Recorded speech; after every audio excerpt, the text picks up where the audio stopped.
So when the media sits there and says, you can't ever talk about false accusations because they keep real victims from coming forward, no, allowing false accusers to go free causes the problems, because it teaches more like any would-be false accusations. That's totally fine. You want to ruin a guy's life? Go ahead and accuse him. Nothing's going to happen to you. His life will be ruined no matter what. But the most you get is a misdemeanor and like some probation. You know, it's not a big deal. I'm here today with a journalist who's been long known as Ashe Schow, but she's now married and called Ashe Short. Hi, nice to meet you, Ashe. Nice to be on. Thanks for inviting me. Well, a great pleasure. I've been following your work for many years. You've been writing about an area that's very close to my heart, which is the whole area of what I call the kangaroo courts, the college tribunals, adjudicating sexual assault. Now, you're currently a senior editor at Daily Wire. Tell me a little bit about who you write for and who you have been writing for.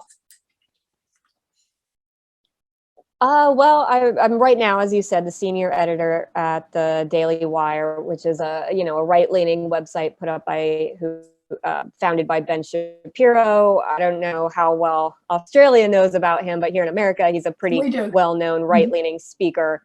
I also write at the Federalist, which cares about these issues. Previously, I have written at an organization called watchdog.org and another website, news outlet called the Washington Examiner, which is where I started writing this stuff. Yeah. Now, why did you start writing yourself? I mean, I must say, when I first decided to talk to you and look more into your work, I was very pleased to see what a young woman you are, because you're a very rare breed. Most young women are on the other side. I mean, they're very much taking the believe the victim line. They're not remotely interested in the fact that males are being falsely accused. How did you get involved in this? Well, but in 2014 is when I got involved, and I had already started kind of writing some counterpoints to feminism. I follow Christina Hoff Sommers with the American Enterprise Institute, and was following like some of her factual feminists. I got really into trying to write against the so-called gender wage gap, which you and I both know it's a myth, that, you know, it's due to women's choices that they make, not any kind of discrimination. And so I was kind of in that realm and starting to see how often statistics involving women are just completely misleading. And so then that got me into, the 1 in 5 statistic that women are they have, like, basically on college campuses a 20% chance, or 20% of women on college campuses are being sexually assaulted during their undergrad years, which I believe it was Emily Yoffe who pointed out that, like, that's higher than the rate in war-torn Congo, right? Like where rape is a weapon of war. So that's what you're trying to say college campuses are. And when you look into the statistic, you realize that the definition that they use is so broad. So it to mean that a guy you're not interested in asks you out, you can basically claim sexual assault. If he goes in for a kiss because he's a little drunk and you pull back, like, oh, he attempted to sexually assault you. Like, it's seriously broad. But I didn't really get into the issue until I saw an article from Casey Johnson, who is a professor and an author out here in the US. He was very big reporting on the Duke lacrosse rape hoax back in 2006 and 2007. And so I'd seen an article of his that mentioned 2 cases, one at Drew University and one at Columbia University. It wasn't the Columbia University one, the Mattress Girl. It was a different Columbia University one. This was before Mattress Girl. And so I wrote up this kind of little blog about what Casey Johnson had written. And there was an editor at the Washington Examiner who hated me. I believe she bought into all of this stuff. So she hated the things I covered and was looking to try and get me fired. So she was trying to say that, this was very poorly reported and you've got to, do more to reach out to these people. And me reaching out to them the way I did was not enough. So I reached out to the attorney in both cases, Andrew Miltenberg, who's now one of kind of the top attorneys in this issue. At then he was just starting out and just getting a little notice. So I went up to New York to meet with him, and I spoke to the kid from Columbia over the phone. And then I spoke to the kid from Drew University, and this kid, no joke, walked into the meeting, and he's like my size. Like, he's really not any bigger than me. Like, I don't know if you can see, I'm pretty little, and I was even littler back then. But this kid was 5'4". He weighed, or I think he was like 5'8", but he weighed like 120 pounds, and he was walking with a cane because he had had back surgery. At the time he was supposed to have held this girl down and sexually assaulted her, he was about a couple weeks away from this back surgery, and he lived in a disabled student's dorm room. So he had these serious back problems to where he couldn't even be in the position she claimed he sexually assaulted her in. And his school suspended him. Yeah. And he fought back and was losing in the courts, because this was back when the courts were siding with the schools and saying, well, they have to prove beyond a reasonable doubt when they file their lawsuit that this is gender discrimination, which is basically impossible. So a lot of lawsuits were being thrown out. And it was like that kind of injustice that it was just, this is insane. And this needs to be reported on. And I think I was one of the first in kind of a known enough news outlet to regularly just make this a beat of covering this stuff from this side. Yeah. No, I mean, I read some of those early articles you wrote, exposing some of these incredible cases that were emerging. Tell us about the Amherst case, which is one of the famous ones. Yeah, the Amherst case was pretty ridiculous. So this guy is dating this girl, but he's at a party, and his girlfriend isn't there. She's out of town, but her roommate is at the party. And the guy and the roommate get drunk and end up going back to the girlfriend's dorm where she isn't. It's him and the roommate.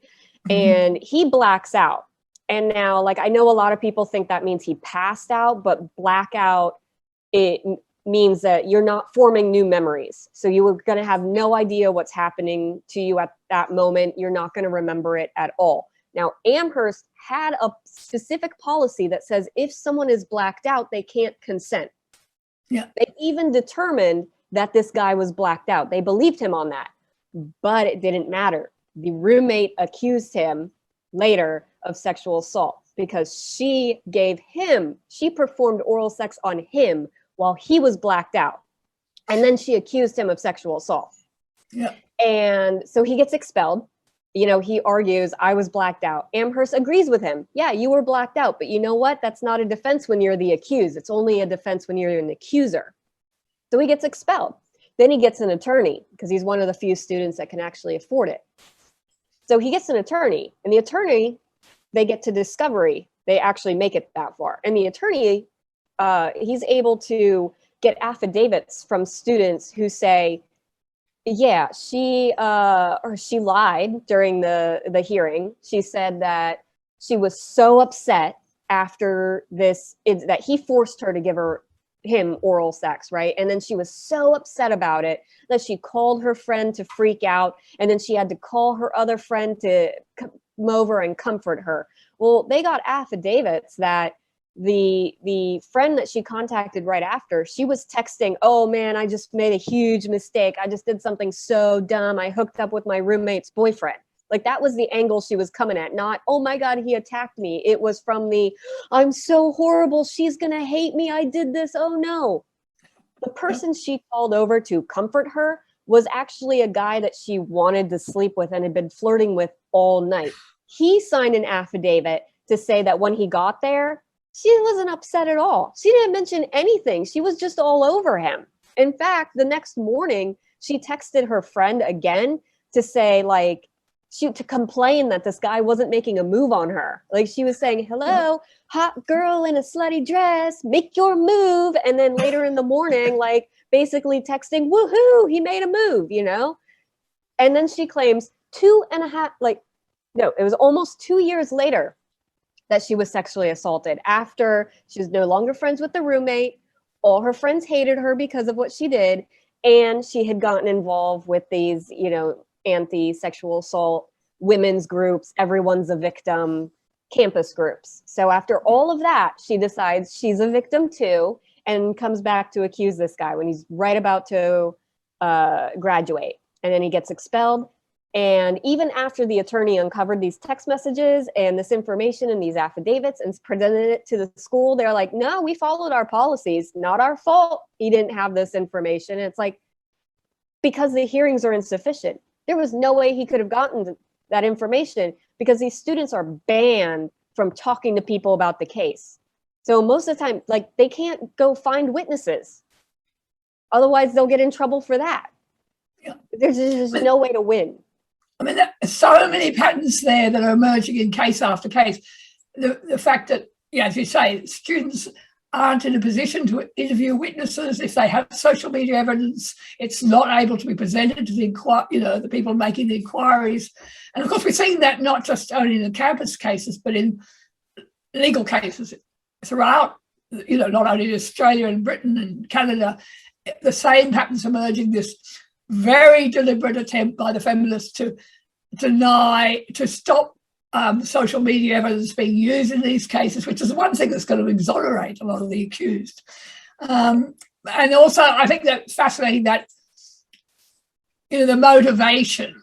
I wrote recently about the cringe moment, the fact that often women are in a situation where they've done something embarrassing, they've gone off with someone they shouldn't have, or they've gone to bed with someone they didn't mean to go to bed with, or whatever, and then they cover up with a rape accusation. And it's fascinating how that is emerging as one of the key themes here, Right, and it's really sad for young women because this whole notion of victimhood, and that if you wouldn't have done it sober, you were too drunk to consent, which that's what alcohol does. If you get behind the wheel of a car, you're responsible for what happens. If you get drunk and have sex with someone and you're consenting to it while you're drunk, you are consenting to it, but they want to take that all back.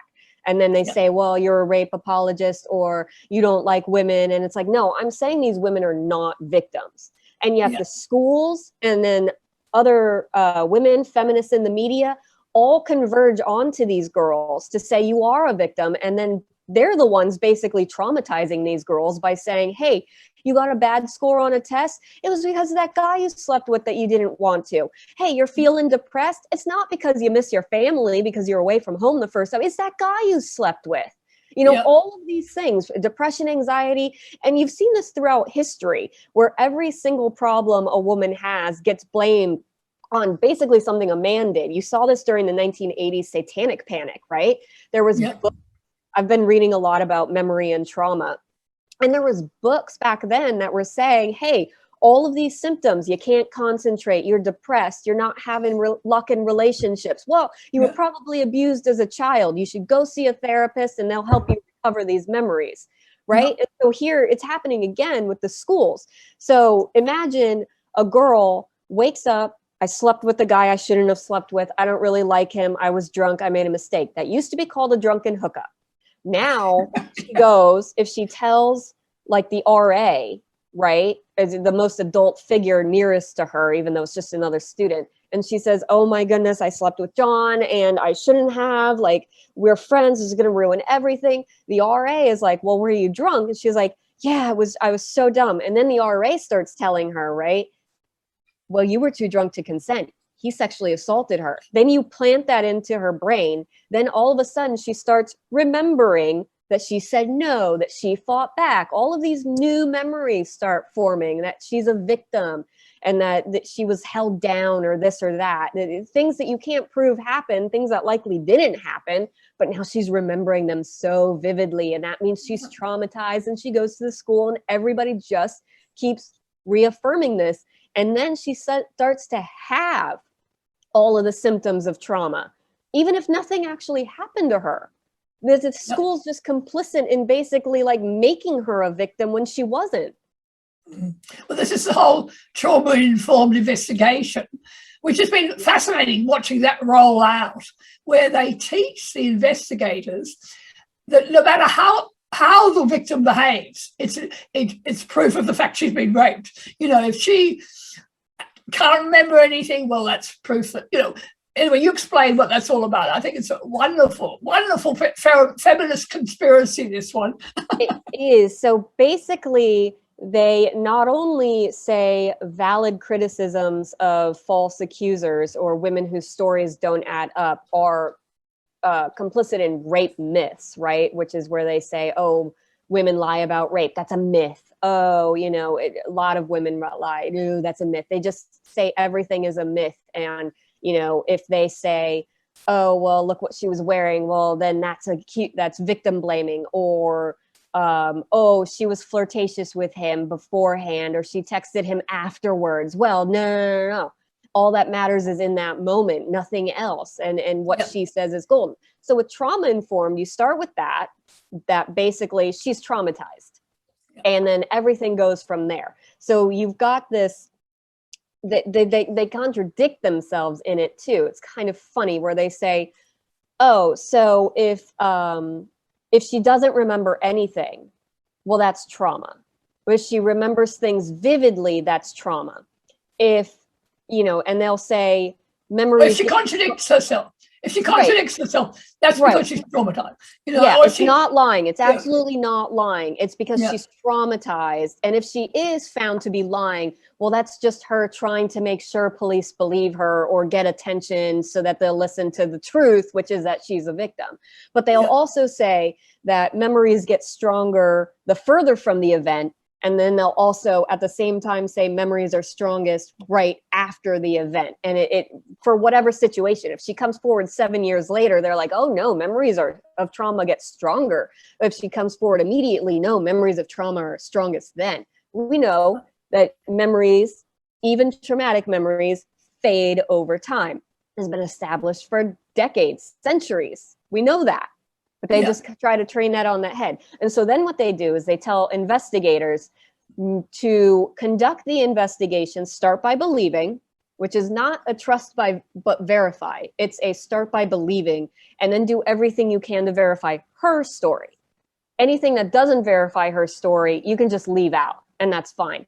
And there was actually training material that was released from the University of Texas system here that's straight up told police detectives not to interview the accuser multiple times because her story might change, and then the accused can use that to say she's not credible. So only write her story down once. And if you have to interview her again, don't write it down so that they don't have evidence that she's being inconsistent. I mean, these are the things they're actually telling police and investigators to do.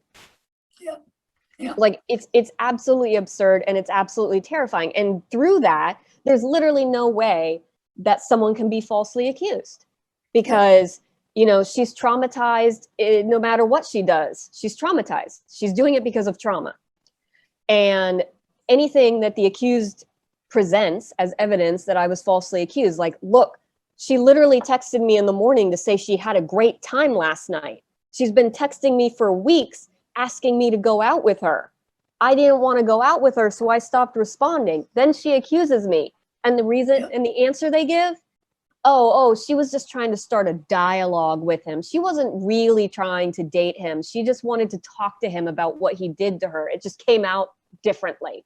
And that's literally been used for women who have sent text messages. There was a case at Vassar with a young man who was a Chinese immigrant, right? So here's the other thing you've got to know about this situation is that while the media wants to paint it as wealthy white fraternity members, I would not be surprised to find out that the majority of the accused are foreign students and minority students. I remember I once looked into that. I was talking to Janice, Janice Fiamengo in Canada. Janice Fiamengo is one of the people who's been talking a lot about these issues and men's rights issues. And she and I once compared notes on what we could find about who is being accused, and it certainly seems people who aren't part of the mainstream in some way, of different race, overseas students, there is some clear data showing that they are more vulnerable. And certainly in Australia, I'm involved with, we have a group of lawyers who are helping accused men across Australia in campus who are facing accusations on campus. And we've certainly had some who very much fit that category, newly arrived overseas students from a different culture. And of course, we have a lot of Asian students in Australia who are going to often not fit the norm, are going to behave differently socially. They may be a little bit awkward, a little bit nerdy, and they are really vulnerable to these sort of accusations. Right. I mean, I would say that it's athletes, but particularly Black athletes, at one end of the spectrum, and then the socially awkward kids that are possibly on the autism spectrum to some degree, who don't have good social skills. I've met plenty of students like that who are like, oh, this girl really likes me, she's coming on to me, and then they sleep with her and then she accuses them. I mean, I knew in some of the most famous cases that we have here in America, I can just run down the list. A German immigrant student, that was a mattress girl case. The Vassar student was a Chinese immigrant. The Amherst, the Amherst case I described earlier, also an Asian student. We had an Australian immigrant at one point, and you just go to, we had an Afghan refugee at one point, right? Like, and the accusers, are always white women, except for in the Columbia case. She was half white, half Asian. But in almost every case, it's a white woman making these accusations against someone of a different race. And race is so important now, and yet this never gets brought up.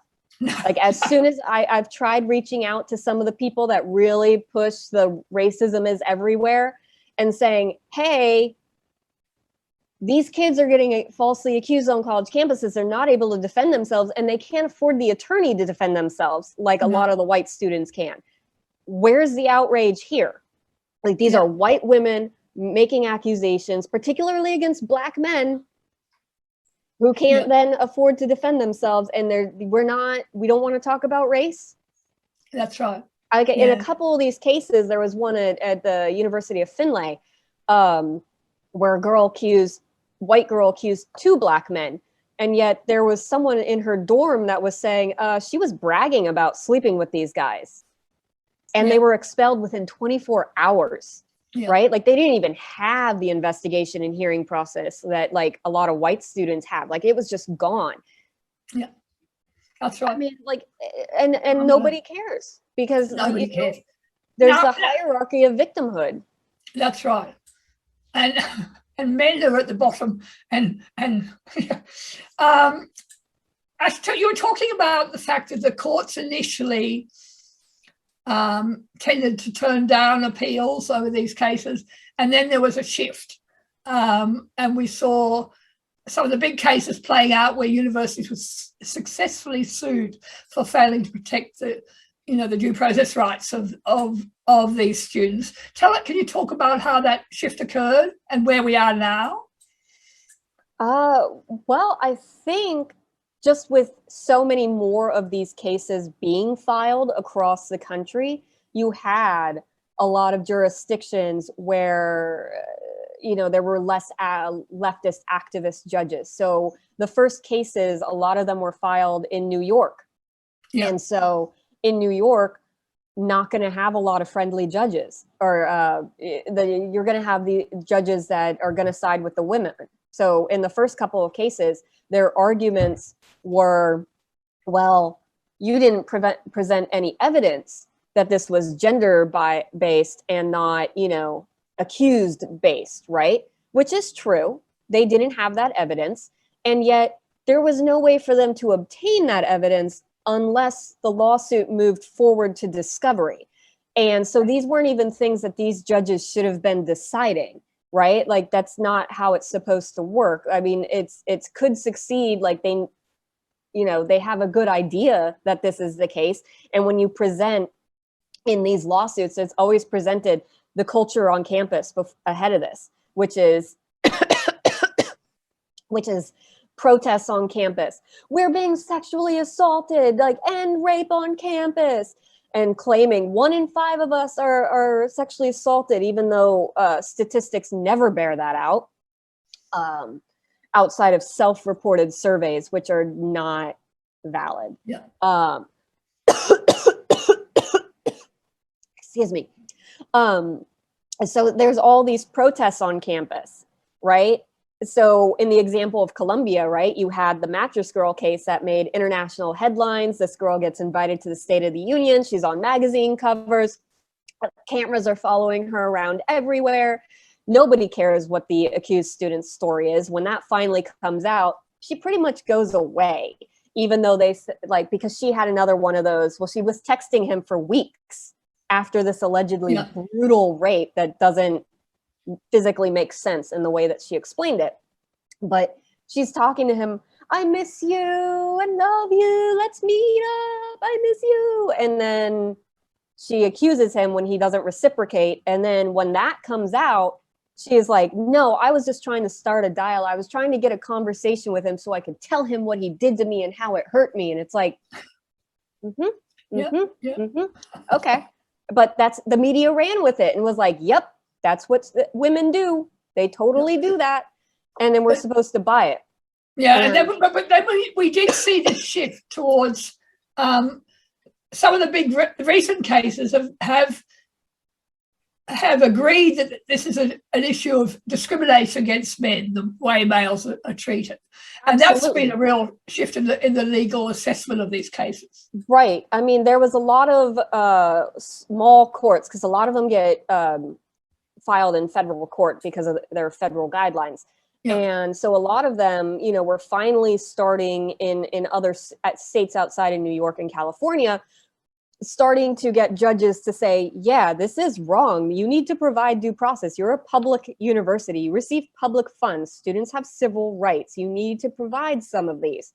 And so you started seeing that. And then you saw a case a few years ago reach the Seventh Circuit Court of Appeals, which is, you know, if one of the highest courts in the country, right? It's those, and then it goes to the Supreme Court. So this is a pretty high court, and they had just a blistering opinion saying that when it comes down to credibility in a he says, she said situation, you have to have this due process. You have to be able to allow these students to present evidence that the other person is not credible. And they weren't doing that for male students. They were ignoring everything. So if he would, even if he was allowed to ask questions of her at a hearing, she's not allowed direct cross-examination, but he could write down questions, and then one of the people running the hearing was supposed to ask them. But they were given leeway to only ask relevant questions. And so relevant basically to them was absolutely nothing that was going to possibly show that she was lying, right? So if he said, well, you said this thing, but here you said this thing, they wouldn't ask that question. They wouldn't ask anything that might show her to be not truthful or not credible, right? And so these students just didn't have a chance. The school investigators would just ignore the text messages, the exculpatory evidence, the witnesses that they had saying, no, we were there when some of these things were happening, and it didn't happen the way she said. They would just not talk to those witnesses or be super hostile to them, as accusing them, basically treating them as liars, because everything was geared at determining guilt and protecting this girl. Because if they didn't, she goes to a big name media outlet, right? She goes to the New York Times, the Washington Post, and CNN, and she says, they didn't listen to me, and oh, look at how horrible he treated me. And then they'll claim that he basically held her down and beat her and all, you know, the worst things. That's like, how could anybody find this responsible when that's not what happened? And you know, the evidence showed otherwise, but the media won't cover that side, right? It's just, she says this, therefore it's true, and the school treated her badly. And so schools, so we have this incentive. So we have these big cases coming in showing a shift, particularly at these higher level jurisdictions, showing concern about the due process rights, the discrimination element about the males are being treated. And of course, this is all playing out as the Trump administration is trying to put through some reforms to due process. And you were telling me earlier that before we started that, of course, the universities, the colleges ignored those reforms. They just went on and hoped it would go away. Right.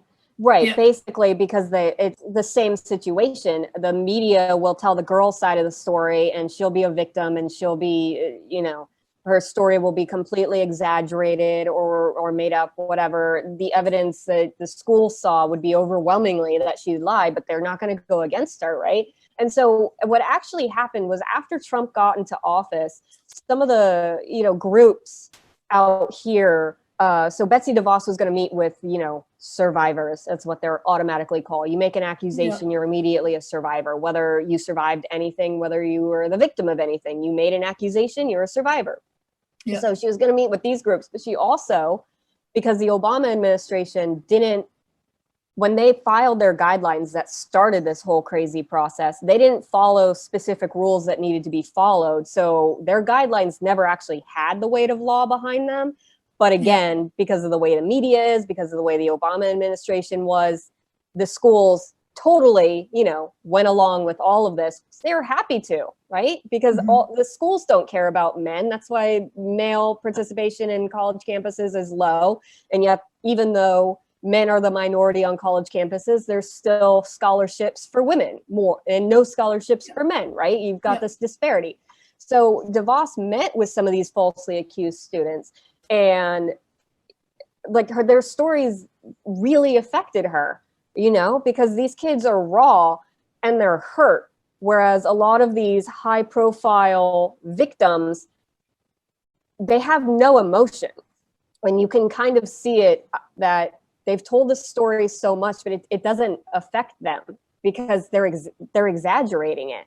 And so you can tell when someone's telling you, and there's literally no recognition in their face that did this really happen to you? But then you've got these accused students that every time they tell their story, they're upset because it actually happened to them. They're actually hurt. Their lives are actually ruined. They didn't become heroes. They became pariahs. And so she spoke to them. And so she made these rules, she tried her best to make these rules fair to everyone. But of course, if you give any fairness to the accused, you get accused of not caring about victims. And so that's what happened. And so the DeVos rules came out, and schools openly said, yeah, we're not really going to follow these, doesn't matter, because there was no incentive for them to. And it allowed students, to sue more easily because they had these guidelines, but the schools don't really care about these lawsuits from accused students, because if they're going to lose, so if a judge denies their motion to dismiss and says this case can go forward, the schools will usually settle. But they draw this process out, and so the accused student usually doesn't have a whole lot of money, a whole lot of family money. So they get exhausted of their funds, and then they want to settle. And so they'll settle for just having this off their transcript, right? The school's not going to put out a press release, say anything, we were wrong, nothing like that.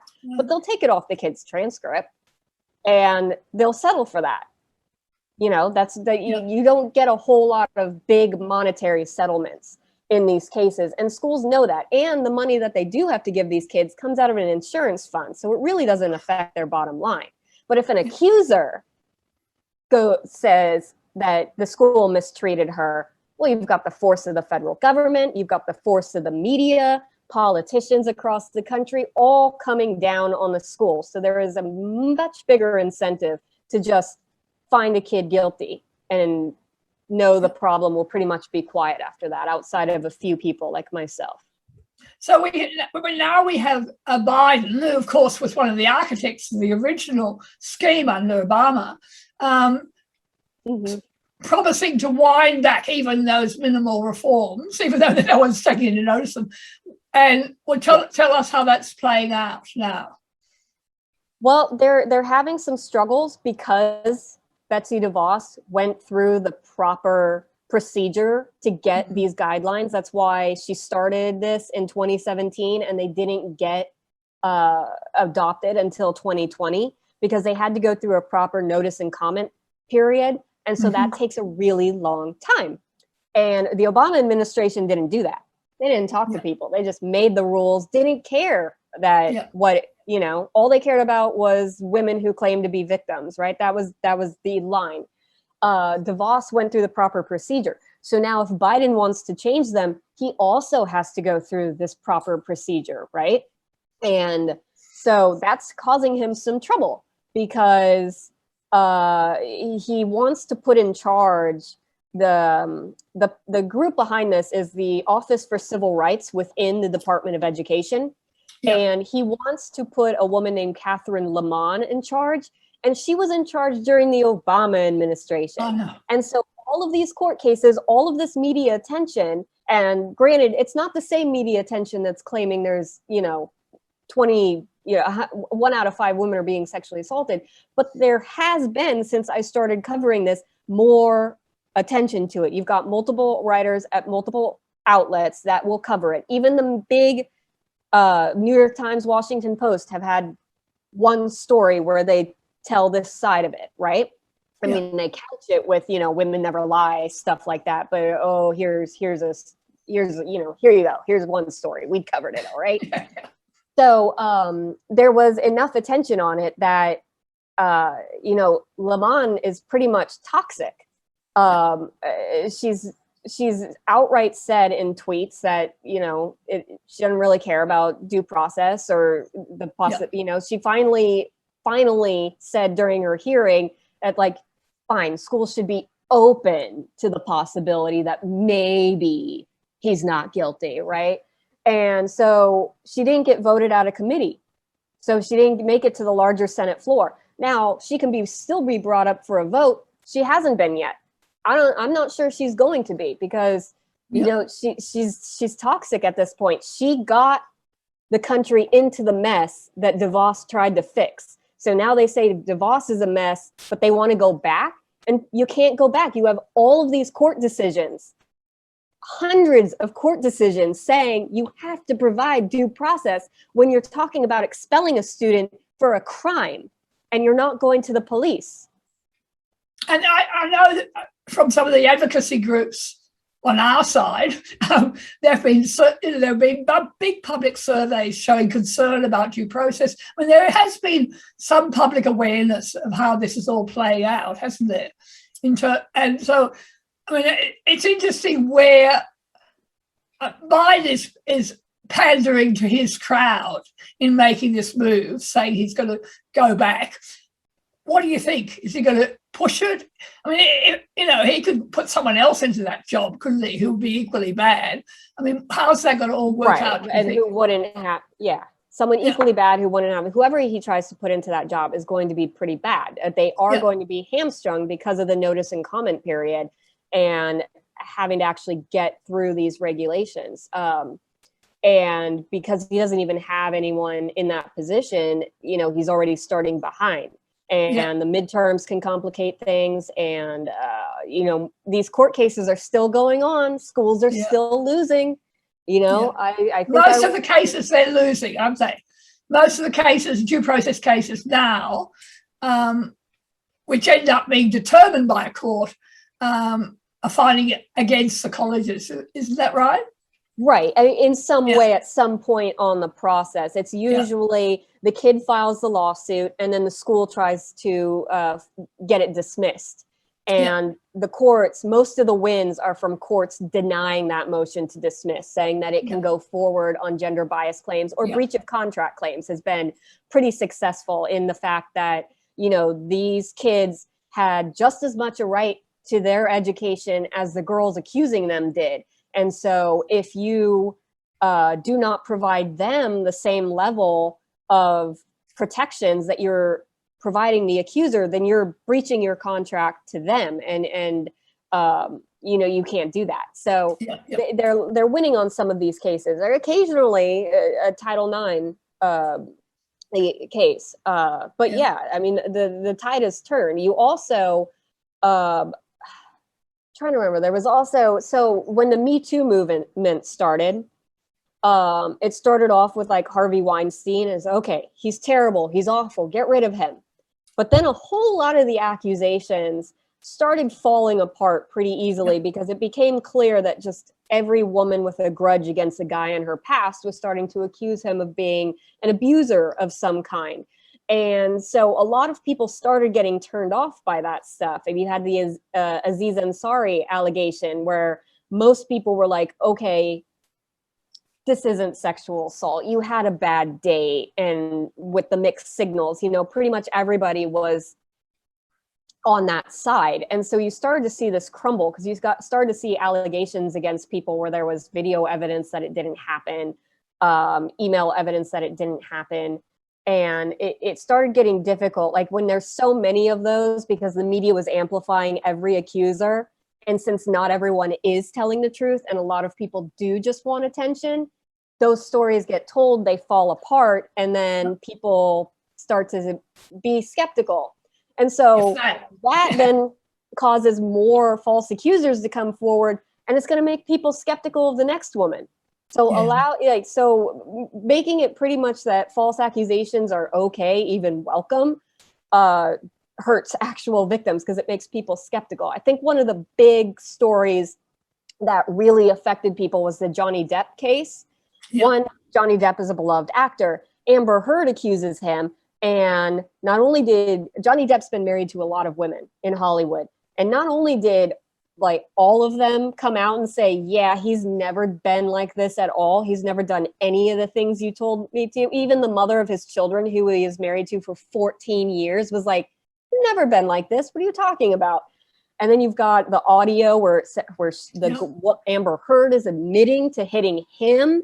And yet she is still treated like a victim, and he loses his defamation case. He's starting to lose jobs in Hollywood. But a lot of people saw that and were like, this is absurd. She is an admitted abuser, and she's still getting to work in Hollywood. Yeah. And I think a lot of people really got turned off by that. You were saying, I mean, I think that's true. And I think in the general community, there's widespread skepticism about Believe Women, and there's more awareness of false accusations. But one of the issues is it's very hard to keep writing about these stories in a media that now is, as you said to me earlier, is obsessed by trans and race. And I mean, gender doesn't seem to be playing out there as a story that interests the media unless you're promoting victims. Right, absolutely. Yeah. Some of the, unfortunately, one of the biggest stories that I ever wrote on this topic, it was one of the few times where people who were also writing on this case all cited me, right? Because I was the one that broke the news on a horrible story of a student who committed suicide, right? And so when that happens, sometimes they take note. So in the United Kingdom with, there was a kid who committed suicide after charges were dropped against him, and it was believed that he had been falsely accused. He committed suicide, and then a year later, his mother committed suicide. And so the media covered that, and you know, like that gets attention, and that is the worst thing, that you can't get attention unless something horrible happens. And I mean, like, I still write about some of these cases, and a lot of them are still egregious, but it's basically the same story over and over again. Yeah. You know, the two people were drunk. She later accuses him, and the school railroads him, ignores evidence. And so, you know, no one cares. Right. The headlines start to sound the same. I know. What do you find in your social set? What do you find with other journalists you meet, female journalists? What do they think of this particular beat you've been covering? Well, because I have a lot of friends in the like conservative world, then they support me a lot, support me in the libertarian crowds too. I mean, every once in a while, you even find someone who is liberal who is like, where's the due process? Particularly if someone they know was falsely accused, right? Then everything changes when you know someone who was actually affected this way. And so, you know, I do get quiet support. I've even had a journalist that works at one of the biggest newspapers in our country, like he reached out to me years ago on a Twitter DM to say, you know, really support your work, think you're doing great work exposing this stuff. Do you think he's ever going to cover it? He's ever going to push it for his newspaper to cover it? No, that's never going to happen. But there's quiet support out there. One time years ago, I actually went on a date with a guy and he found out where I worked. I worked at the Washington Examiner at that time. And, you know, he was like, oh, isn't that a right-wing rag or whatever? I was like, well, okay, this date's over. And then I said, yeah, but I don't really cover politics anymore. I write about this, you know, campus issue, you know, campus sexual assault. And he was like, yeah. And then I was like, well, this date's ruined anyway, so why don't I just go for it and tell him the truth? Yeah, I write about how there's all these false accusations and the media is accusing it. He's like, thank you. I was falsely accused. And it's like, and you just find that people that are like, think they're automatically opposed because it's, you know, it's seen as become right-leaning, but due process used to be the liberals. I mean, in 2004, Democrats wanted Al-Qaeda terrorists to have court trials here in America, right? And yet they don't want the same thing for American college students. Well, defending men is a conservative position. And I think that's tragic, isn't it? It is.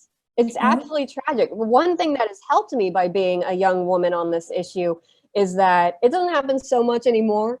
But for the first couple of years, I got invited to a whole lot of events that were, you knew exactly which way they were going to lean. And so I got invited to these like small or like exclusive events, and I was able to stand up there and ask tough questions because they didn't think, they're like, oh, you're a young woman? You agree with me? It's like, no.